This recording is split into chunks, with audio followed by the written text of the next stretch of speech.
ठंड में बिस्तर से ना निकलने वाले ससुराल की बड़ी बहू। कोमल दरवाजे पर गृह प्रवेश के लिए खड़ी थी, तभी शिवानी मीनल से कहती है, मीनल बेटा, बाहर कितनी ठंड है, तो जल्दी से अपनी भाभी की आरती उतार कर गृह प्रवेश करवा लें ताकि हम भी जल्दी से बिस्तर में जाकर घुस सकें।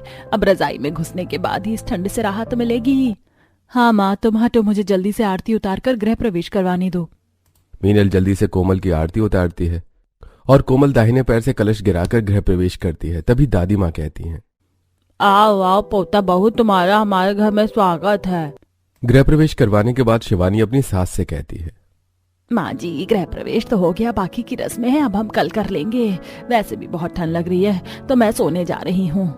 ऐसा कहकर शिवानी अपने कमरे में चली जाती है। शिवानी के पीछे पीछे मीनल भी अपने कमरे में चली जाती है। तब रमेश कहता है, अरे आज तो ठंड जैसे सारे रिकॉर्ड ही तोड़ रही है। शादी के सारे फंक्शन में ठंड में ही खड़ा रहना पड़ा। माँ, मैं भी चलता हूँ, सोऊंगा तो मुझे अच्छा लगेगा। ऐसा कहकर रमेश अपने कमरे में चला जाता है। तब निर्मल अपनी भाभी से कहता है, भाभी, आप हमारे घर में नहीं हो इसलिए मैं आपको बता देता हूँ, हमारे घर में सभी को बहुत ज्यादा ठंड लगती है, बस इसलिए कोई आपसे बात करने के लिए नहीं रोका। और अब मैं भी अपने बिस्तर में जा रहा हूँ, आप भी अपने कमरे में जाकर आराम कीजिए। ऐसा कहकर निर्मल भी अपने कमरे में चला जाता है। तब देवेश कोमल से कहता है, कोमल, सभी लोग अपने कमरे में चले गए, मुझे भी बहुत ठंड लग रही है, तुम भी जल्दी से कमरे में आ जाओ। ऐसा कहकर देवेश भी अपने कमरे में चला जाता है। तब श्रद्धा कोमल से कहती है, क्या सोच रही है बहू, यही ना कि सारी ठंड तेरे ससुराल वालों को ही लगती है? तो बहू तू सही सोच रही है, ये लोग ठंड के मारे हैं, मुझ बुढ़िया से ज्यादा ठंड इन लोगों को लगती है। खैर अब तू जा और अपने कमरे में आराम कर, मैं भी सोने जा रही हूँ। ऐसा कहकर श्रद्धा भी अपने कमरे में चली जाती है और कोमल भी सभी के जाने के बाद कमरे में चली जाती है। अगली सुबह शिवानी उठकर अपने बिस्तर पर बैठते हुए रमेश से कहती है, बाप रे, आज कितनी ठंड है, रजाई से तो निकलने का मन ही नहीं कर रहा है। अरे शिवानी, अब रजाई में ही घुसी रहोगी या मुझे चाय भी पिलाओगी? सुनिए जी, बहू नहीं आई थी तो जैसे तैसे मैं रजाई से निकलकर सारे काम कर दिया करती थी, लेकिन अब मैं आपको बता दे रही हूँ कि मैं रजाई से नहीं निकलूंगी। अच्छा ठीक है, तो बहू को फोन लगा दो कि मेरे लिए एक कप चाय ले आए। हाँ जी, ये तो आपने बड़ा अच्छा बताया, मुझे रजाई से निकलकर बहू के कमरे का दरवाजा नहीं खटखटाना पड़ेगा, मैं उसे फोन ही कर देती हूँ। ऐसा कहकर शिवानी कोमल को फोन लगाती है और कहती है, कोमल बहू तो उठ गई क्या? हाँ माँ जी, मैं तो कब से उठ गई हूँ, बल्कि मैं तो रसोई में हूँ। आप में से कोई भी उठकर बाहर नहीं आया, मैं आप लोगों का इंतजार ही कर रही थी। दरअसल बहू, आज ठंड बहुत ज्यादा है और हमारा बिस्तर से निकलने का मन नहीं कर रहा है, तो ऐसा कर कि मेरी और तेरे ससुर जी की चाय हमारे कमरे में लाकर दे दे, हम यहीं पी लेंगे। ठीक है माँ जी, मैं ला देती हूँ। कोमल अपनी सास और ससुर के लिए चाय और बिस्किट निकालती है। तभी वहां पर कोमल की दादी सास आ जाती हैं और कोमल को देखकर कहती हैं, क्या बात है कोमल बहू, तू चाय लेकर जा रही है? दादी माँ, चाय लेकर सासू माँ के कमरे में जा रही हूँ, उन्होंने कहा है कि उनकी चाय उनके कमरे में ही पहुँचा दूँ। हे भगवान, मुझे लगा ही था कि बहू के आने के बाद इन लोगों में कोई बदलाव आएगा, लेकिन इनकी तो रजाई में घुसने की आदत तो जा ही नहीं रही। बेचारी बहू जब सभी को रजाई में खाते पीते सारे काम करते देखेगी तो पता नहीं क्या सोचेगी। इधर कोमल अपने सास ससुर के कमरे में जाकर उन्हें चाय और बिस्किट देते हुए कहती है, आप लोग चाय पी लीजिए। बहू, अच्छा किया तुम चाय यहीं ले आई, आज तो ठंड के मारे जैसे हाथ पैर जमे ही जा रहे हैं। कोमल चाय देकर रसोई में आती है। तभी मीनल वहां आ जाती है और कहती है, भाभी, रजाई से निकलने पर मुझे बहुत ठंड लग रही है, प्लीज आप मेरी चाय और बिस्किट मेरे कमरे में ला दो ना। मीनल ऐसा कहकर अपने कमरे में वापस चली जाती है। कोमल मीनल के लिए चाय बिस्किट लेकर मीनल के कमरे में जाती है तो देखती है कि मीनल रजाई में घुसकर बैठी है। तभी कोमल कहती है, अरे मीनल, तुमने हाथ मुंह भी नहीं धोया? नहीं भाभी, बड़ी मुश्किल से तो रजाई तक आई थी मैं आपको चाय का बोलने के लिए, अब इसके बाद मैं रजाई में से नहीं निकल सकती, जब ठंड कम होगी तो मैं हाथ मुंह धो लूंगी। कोमल चाय और बिस्किट मीनल के बिस्तर पर रख देती है और वहां से चली जाती है। मीनल चाय पीते हुए अपने भाई निर्मल को फोन करती है और कहती है, निर्मल भैया, आप भी भाभी को फोन करके अपने कमरे में ही चाय और बिस्किट मंगवा लो, मैंने भी अभी अभी ही मंगवाया है। निर्मल कोमल को फोन लगाकर कहता है, कोमल भाभी, मुझे बहुत ठंड लग रही है, प्लीज आप मेरे कमरे में ही चाय और बिस्किट पहुंचा दो। वैसे भाभी मेरा वर्क फ्रॉम होम है तो मैं घर पर लैपटॉप पर ही काम करता हूँ, तो आप तो मेरा चाय और नाश्ता और साथ में लंच और डिनर भी बिस्तर पर ही पहुंचा दिया करना। निर्मल ऐसा कहकर फोन रखता है। तभी वहां खड़ी श्रद्धा निर्मल पर गुस्सा होते हुए कहती है, सारी दुनिया के लिए ठंडी का मौसम आता है, लेकिन ऐसा लगता है कि ठंड सिर्फ तुम लोगों को लगती है। हर काम उन्हें बिस्तर पर ही चाहिए। तुम लोगों से तो अच्छी मैं बुढ़िया ही हूँ, कम से कम हर दम बिस्तर पर तो नहीं खुशी रहती। श्रद्धा मुंह बनाते हुए वहां से चली जाती है। थोड़ी देर बाद कोमल चाय और बिस्किट लेकर निर्मल के कमरे में आती है और उसे देते हुए कहती है, लीजिए देवर जी, मैं आपकी चाय और बिस्किट लाई हूँ। हाँ, थैंक यू सो मच भाभी। कोमल चाय और बिस्किट वहां रखकर रसोई में आती है, जहां दादी माँ कोमल का इंतजार कर रही थी। और कोमल दादी माँ को देखकर कहती है, अरे दादी माँ, मैं तो अब आपके ही कमरे में चाय और बिस्किट लेकर आने वाली थी। नहीं नहीं कोमल, उसकी कोई जरूरत नहीं है। तू मुझे ये चाय और बिस्कुट दे, मैं डाइनिंग टेबल पर बैठकर ही खा लूंगी। वैसे भी मैं इनकी तरह नाजुक नहीं हूँ जो हर वक्त बिस्तर में घुसी रहूं। लेकिन दादी, ये लोग हर वक्त बिस्तर में क्यों घुसे रहते हैं? ठंडी तो सभी के लिए होती है, फिर इन्हें इतनी ठंड क्यों लगती है? क्या बताओ बेटा, इन लोगों ने ठंड में बिस्तर में घुस घुस कर अपनी आदत खराब कर ली है। अब इन लोगों को जरा भी ठंड बर्दाश्त नहीं होती और इसीलिए उनकी ठंडियां बड़ी ही कठिनाई से गुजरती हैं। ठीक है बहू, मैं डाइनिंग टेबल पर बैठ रही हूँ, तू मुझे चाय और बिस्किट दे दे। ऐसा कहकर श्रद्धा डाइनिंग टेबल पर बैठ जाती है और कोमल उन्हें चाय और बिस्किट दे देती है और उसके बाद वो बाहर चली जाती है। फिर कोमल देवेश के कमरे में जाती है और उसे जगाते हुए कहती है, देवेश जी उठिए, आपको ऑफिस नहीं जाना क्या? बहुत देर हो गई है। देवेश सोकर उठता है और कोमल से कहता है, हाँ कोमल, मैं तो भूल ही गया था कि आज मुझे ऑफिस ज्वाइन करना है। तुम जल्दी से मेरा चाय और नाश्ता यहीं ला दो, मैं नाश्ता करके तैयार हो जाऊंगा। अरे दिवेश जी, बिस्तर से उठकर डाइनिंग टेबल पर चलिए ना, मैं आपका नाश्ता वहीं लगा देती हूँ। अरे नहीं कोमल, मुझे बहुत ठंड लग रही है, तुम यहीं पर नाश्ता ला दो और मैं यहीं पर तैयार हो जाऊंगा। यह सुनकर कोमल रसोई में जाती और चाय और बिस्किट लाकर देवेश को देते हुए कहती है, आप चाय पी लीजिए, तब तक मैं सभी के लिए लंच बना लेती हूँ। ऐसा कहकर कोमल रसोई में जाती और लंच बनाते हुए अपने मन में सोचती है, मेरे ससुराल वालों को इतनी ठंड क्यों लगती है कि वो बिस्तर से निकलने का नाम ही नहीं लेते। भला हर वक्त बिस्तर में कौन रहता है। कोमल जल्दी जल्दी लंच बनाती है। तब तक देवेश डाइनिंग टेबल पर आता है और कहता है, कोमल जल्दी से मुझे लंच दे दो, मैं ऑफिस के लिए निकलता हूँ, मुझे देर हो रही है। कोमल देवेश को लंच दे देती है। देवेश ऑफिस के लिए निकल जाता है। कोमल रसोई में बर्तन धो रही थी, तभी शिवानी का कॉल आता है और वो कोमल से कहती है, कोमल बहू, खाना बन गया हो तो हम लोगों के लिए ला दो, हमें बहुत भूख लग रही है। माँ जी, खाना तो बन गया, लेकिन बाहर अच्छी खासी धूप निकली है और दोपहर भी हो गई है, तो आप लोग उठकर डाइनिंग टेबल पर आ जाइए, मैं खाना लगा देती हूँ। नहीं नहीं बहू, मुझे इतनी ठंड लग रही कि मैं तो रजाई से निकल ही नहीं सकती ही। तुम खाना यहीं पहुँचा दो, मैं यहीं खा लूंगी। और हाँ, साथ में थोड़ा गर्म पानी भी पहुँचाना ताकि मैं हाथ मुँह धो सकूँ। कोमल को अपनी सास की बात अजीब लगती है, लेकिन वो गैस पर एक पतीले में पानी गर्म करके अपनी सास के कमरे में लेकर जाती है और कहती है, माँ जी लीजिए, हाथ मुँह धो लीजिए, तब तक मैं आपका और पिताजी का खाना ले आती हूँ। ऐसा कहकर कोमल रसोई में आती है। तभी मीनल अपनी भाभी को आवाज देकर कहती है, भाभी मुझे भूख लगी है, प्लीज मेरा खाना मेरे कमरे में ही ला दो। हाँ ननद जी, मैं ला रही हूँ। अब कोमल अपनी नंद के कमरे में खाना ले जाकर देती है। तभी उसे उसका देवर आवाज देता है। फिर कोमल अपने देवर के कमरे में भी खाना लेकर जाकर देती है और फिर अपने सास ससुर को भी उनके कमरे में खाना ले जाकर देती है। कोमल सभी के कमरे में खाना ले जाकर देते हुए थक गई थी। वो अपने आप से कहती है, कैसे लोग हैं ये, सारा दिन बिस्तर में ही घुसे रहते।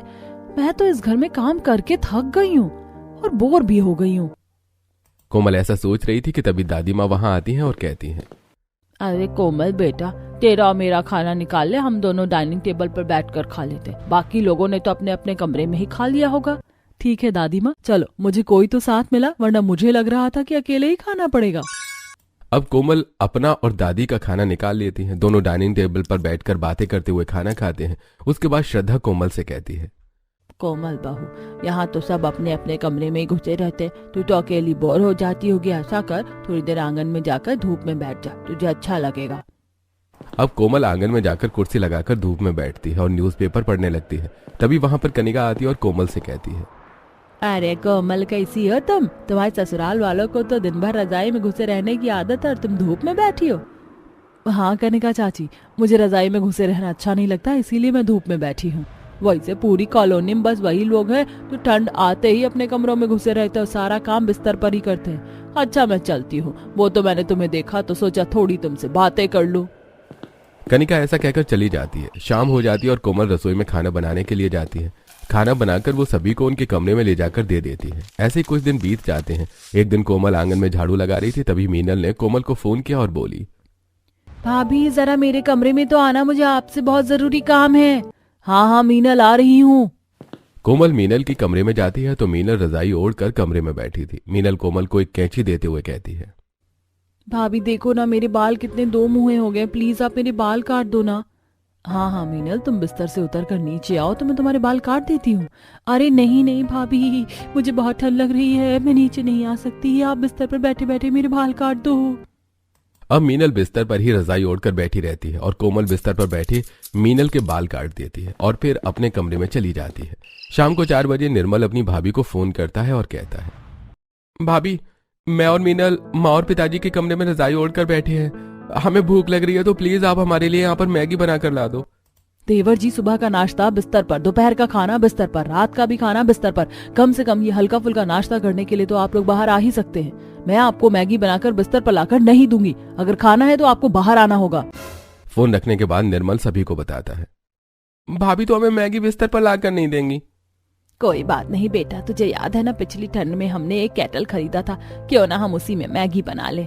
हाँ माँ ये बिल्कुल ठीक रहेगा, आप केटल निकालो, मैं जल्दी से रसोई से मैगी के पैकेट और प्लेट लेकर आती हूँ। मीनल जल्दी से कांपते हुए रसोई में जाती है और वहां से मैगी के पैकेट निकालती है, प्लेट और चम्मच उठाती है और कांपते हुए वापस आकर रजाई में घुस जाती है और अपनी माँ को मैगी के पैकेट देते हुए कहती है, ये रहे मैगी के पैकेट, अब जल्दी से बना दो, भूख लगी है। अब शिवानी केटल को प्लग ऑन करती है और उसमें पानी डालती है और मैगी डालती है और फिर थोड़ी देर मैगी को पकाती है। उसके बाद वो बिस्तर में ही सभी लोगों को मैगी निकाल कर दे देती है। सभी लोग मैगी खा लेते हैं। थोड़ी देर बाद शिवानी कोमल को फोन करती है और कहती है, बहू हमारे कमरे में गंदे बर्तन रखे, जरा इसे यहाँ से ले जा। कोमल कमरे में आती है और देखती है कि मैगी के सारे बर्तन वहां रखे हुए थे। ये देखकर कोमल कहती है, माँ जी आपने बिस्तर में मैगी बनाकर खाई है, क्या जरूरत थी बिस्तर में मैगी बनाकर खाने की। बहू तू हमें इतना ज्ञान मत दे, चुपचाप से ये बर्तन उठाकर ले जा और इन्हें साफ करके रख दे, आखिर तू बहू है, इतना तो तुझे करना ही पड़ेगा।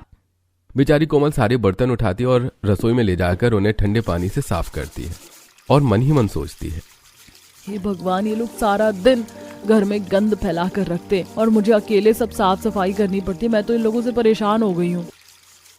कोमल घर का सारा काम खत्म करती है। शाम हो जाती है और देवेश ऑफिस से वापस आता है और आते ही वो कोमल से कहता है, कोमल मुझे बहुत ठंड लग रही है, मैं रजाई में जा रहा हूँ, तुम मेरे लिए खाना वहीं ला दो। ऐसा कहकर देवेश बिस्तर पर चला जाता है। कोमल भी गुस्सा होते हुए खाना निकालती है और देवेश के कमरे में जाकर देवेश को दे देती है। देवेश रजाई ओढ़कर खाना खाने लगता है। तब कोमल मन में सोचती है, हे भगवान कैसा पति दिया है मुझे। दूसरों के पति अपनी पत्नियों को नई नई शादी के बाद घुमाते फिराते हैं, बाहर लेकर जाते हैं, लेकिन मेरा पति तो हरदम बिस्तर में ही घुसा रहता है।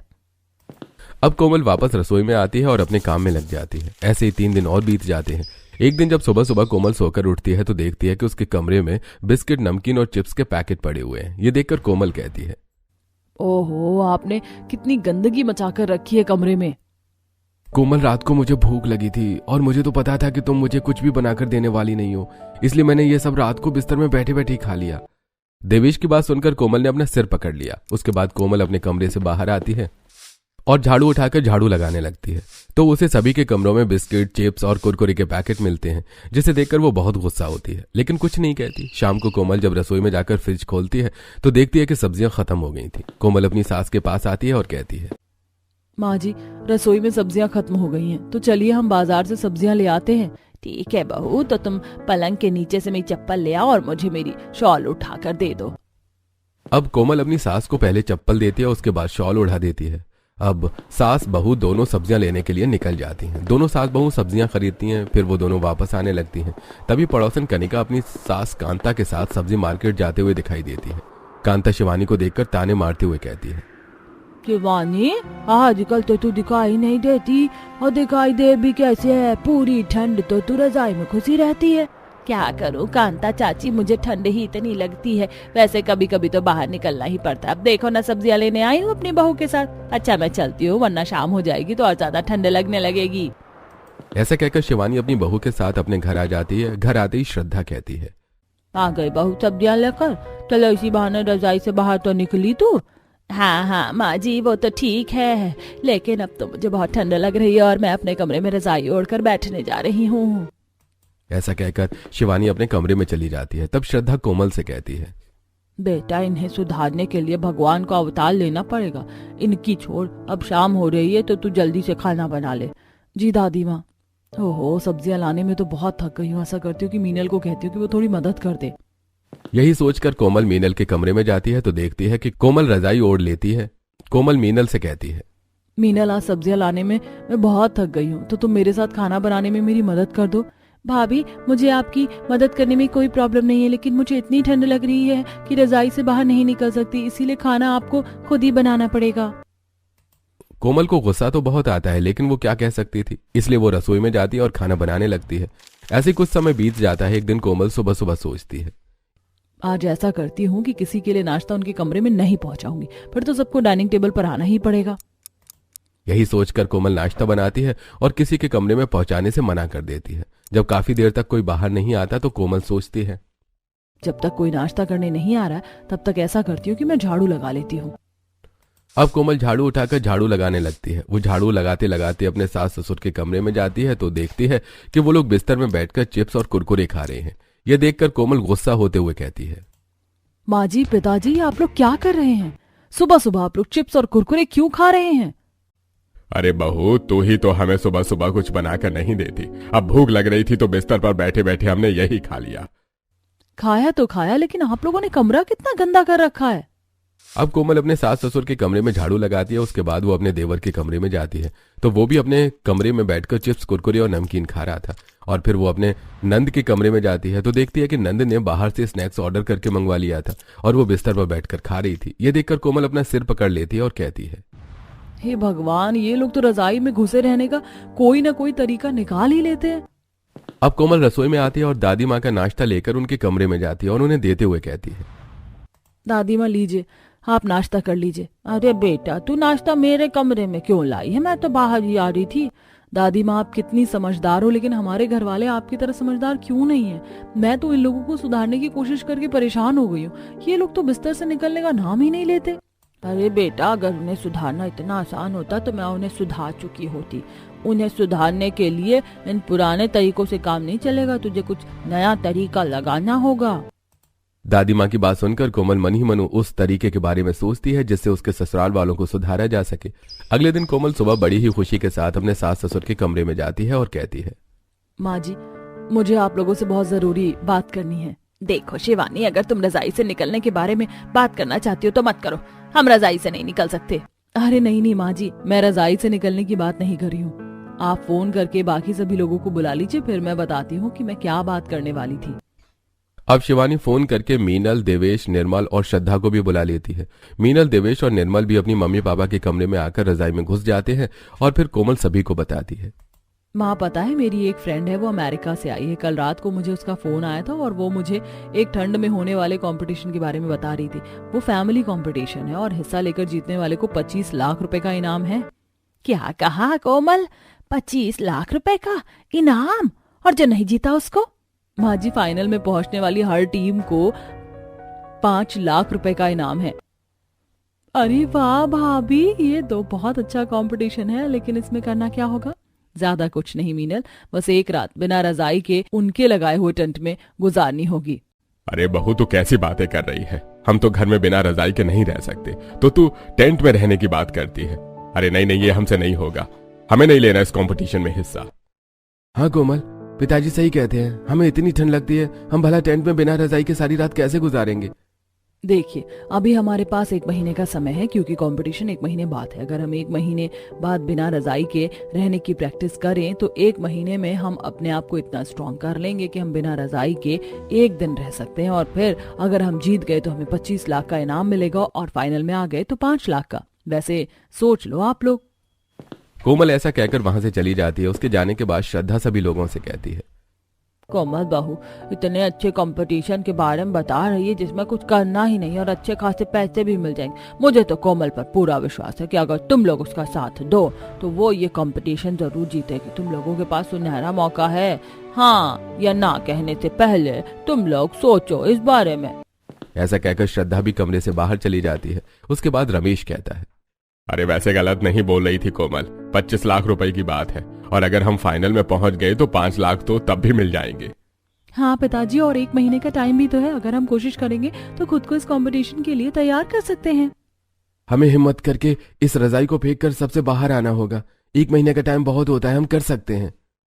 तो ठीक है ना, हम आज से ही शुरू करते हैं। मैं भी अब अपने कमरे में अपनी जॉब करने के बजाय छत पर जाकर अपनी जॉब करूंगा। तो ठीक है मीनल बेटा, कोमल को फोन करके बुला, हम उसे ये बात बता देते हैं।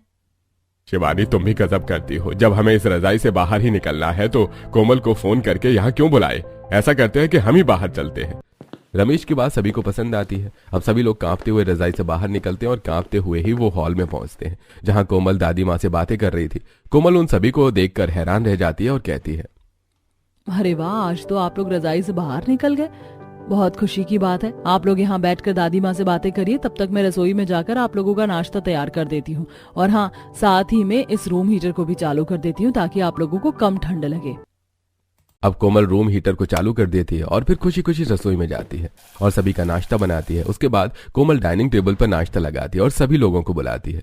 पहली बार सभी लोग साथ में बैठकर कांपते हुए नाश्ता करते हैं। नाश्ता करने के बाद कोमल उन लोगों से कहती है, देखिए, अगर आप लोग इस तरह से बैठे रहेंगे तो आपको ठंड लगेगी। कहते हैं काम करने में ठंड नहीं लगती। माँ जी, आप थोड़ी सब्जियां काट दीजिए। मीनल, तुम झाड़ू लगा लो और पिताजी आप बाजार से सब्जियां ले आइए। और देवेश जी और निर्मल, तुम दोनों गार्डन की सफाई कर लो। वैसे भी आज संडे है तो तुम सबकी छुट्टी है। कोमल की बात सुनकर सभी अपने अपने काम में लग जाते हैं। शिवानी सब्जियां काटती है तो वहीं मीनल झाड़ू लगाती है। रमेश सब्जियां लेने के लिए बाहर चला जाता है तो वहीं दोनों भाई गार्डन में जाकर सफाई करते हैं। ये सब देखकर श्रद्धा बहुत खुश होती है और कहती है, अरे वाह कोमल बहू, तूने तो सबको काम पर लगा दिया। धीरे धीरे इनको ठंड लगना कम हो जाएगी। ऐसे ही दोपहर हो जाती है और सभी लोग डाइनिंग टेबल पर बैठकर कांपते हुए दोपहर का खाना खाते हैं। उसके बाद कोमल कहती है, खाना खाने के बाद ठंड थोड़ी ज्यादा लगती, तो चलिए हम सभी धूप में बैठेंगे और धूप में बैठकर ये सारे मटर छील लेंगे। सभी लोग कोमल की बात मानकर छत पर जाते हैं और कोमल चटाई बिछाकर सभी को बिठा देती है। सभी लोग मिलकर मटर छीलते हैं और बहुत सारी बातें करते हैं। इसी तरह कोमल हर समय उन लोगों को किसी न किसी काम में लगा कर रखती। सब मिलकर काम करने लगे थे और एक दूसरे से बातें भी करने लगे थे। कोमल के घर का माहौल बहुत अच्छा हो गया था।